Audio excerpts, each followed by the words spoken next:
State transport cooperative bank Mumbai limited याची 71वी वार्षिक सभा होती। तर या सभेसाठी सर्व सन्माननीय संचालक आणि कष्टकरी जनसंघाच्या एकमताने ही बँक निवडून आलेली आहे। याची भंडारा शहरामध्ये आज 19 तारखेला बैठक झालेली आहे, वार्षिक आम सभा झालेली आहे। या सभेमध्ये काही विरोधकांनी गोंधळ केल्याचं समजते। तर माननीय माजी आमदार सांगली मतदारसंघ चे माजी आमदार साहेब नितीनजी शिंदे आपल्यासोबत आहेत। तर आपलं काय मत आहे साहेब, कारण की आज तुम्ही या कार्यक्रमाला प्रमुख उपस्थिती होती आपली।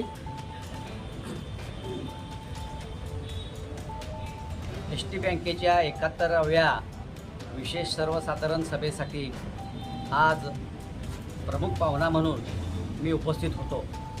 वास्तविक विरोधकांच्याकडं जे प्रश्न होते त्या सर्व प्रश्नांची उत्तरं आमच्याकडे होती आणि आमचं संचालक मंडळ त्यांना उत्तर द्यायला तयार होतं, परंतु त्यांनी प्रश्न विचारण्याच्या ऐवजी गोंधळ घालायला चालू केले, बिनबिडाचे आरोप करायला चालू केले। मी या ठिकाणी एवढं सांगू इच्छितो की जो अहवाल छापला होता, वार्षिक अहवाल, त्या अहवालावर हिंदवी स्वराज्य संस्थापक छत्रपती शिवाजी महाराजांचं चित्र होतं, पुरुषोत्तम मर्यादा पुरुषोत्तम प्रभू रामचंद्रांचं चित्र होतं, या देशाचे पंतप्रधान नरेंद्रभाई मोदींचं चित्र होतं आणि असा चित्र असलेला अहवाल त्या ठिकाणी फाडून त्यांनी राष्ट्रभक्तांचा त्या ठिकाणी अपमान केलेला आहे। उत्तर त्याचबरोबर जे शहीद जवान झाले त्या जवानांना श्रद्धांजली वाहण्यासाठी उभा राहा म्हणून सांगितल्यानंतर ती श्रद्धांजली त्यांना वाहू दिली नाही। त्याचबरोबर जे एसटीचे कर्मचाऱ्यांनी या मागण्यांच्यासाठी बलिदान दिलं त्यांना श्रद्धांजली वाहत असताना त्यांनाही श्रद्धांजली त्या ठिकाणी वाहू दिली नाही। अशा पद्धतीनं गोंधळ घालायचा प्रयत्न केला। काही एसटी कर्मचाऱ्यांना सभासदांना त्या ठिकाणी मारहाण करण्यात आली, त्यांच्यावर खुनी हल्ला झाला, एकाला त्या ठिकाणी टाके पडलेले आहेत आणि म्हणून आज रीतसर या भंडारा पोलीस स्टेशनमध्ये येऊन आम्ही या सर्व संबंधितांच्या विरोधात संदीप शिंदे आणि त्याचे जे भाडोत्री गुंड आणलेले त्यांनी जो त्या ठिकाणी धिंगाणा घातला त्याच्यावर गुन्हे दाखल करा अशी मागणी केलेली आहे। आम्हाला खात्री आहे की पोलीस स्टेशन याची शहानिशा करून संबंधितांच्यावर गुन्हे दाखल करेल। संबंधित या विरोधाला आपण काय बोलू शकता ते सांगा। हा विरोध का झाला? आज हा विरोध म्हणण्यासारखा नव्हता खरं म्हटलं तर, कारण की सर्व शांततेमध्ये अगोदर ही सभा व्यवस्थित चालू झालेली होती, पण संदीप शिंदे ह्या गुंड प्रवृत्तीचा व्यक्ती येऊन त्यांनी गोंधळ माजवला, पोलिसांवर सुद्धा हल्ले केले या लोकांनी। ही सगळ्यात वाईट बाब झालेली आहे। महापुरुषांचे जे आम्ही अहवालावर त्यांचे फोटो छापलेले होते, महापुरुषांचे तरी पूर्ण ते फोटो फाडले। छत्रपती शिवाजी महाराज यांचा त्यांनी घोर अपमान केलेला आहे। या गोष्टी त्यांनी खंत व्यक्त करायला पाहिजे, त्यांचा निषेध आहे या गोष्टीचा। आम्ही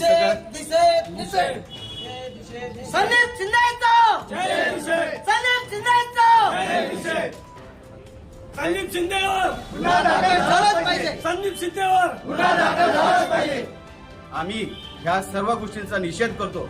एसटी कष्टकरी जनसंघाकडून आमच्या सर्व कष्टकऱ्यांकडनं आम्ही हा अपमान सहन केला जाणार नाही, हे आम्ही बजावून सांगतो।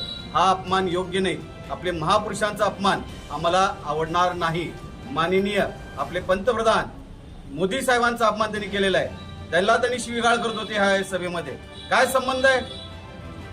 ही खेदाची बाब आहे। त्याच्यामुळं त्यांच्यावर गुन्हा नोंद होणं ही आज काळाची गरज झालेली आहे।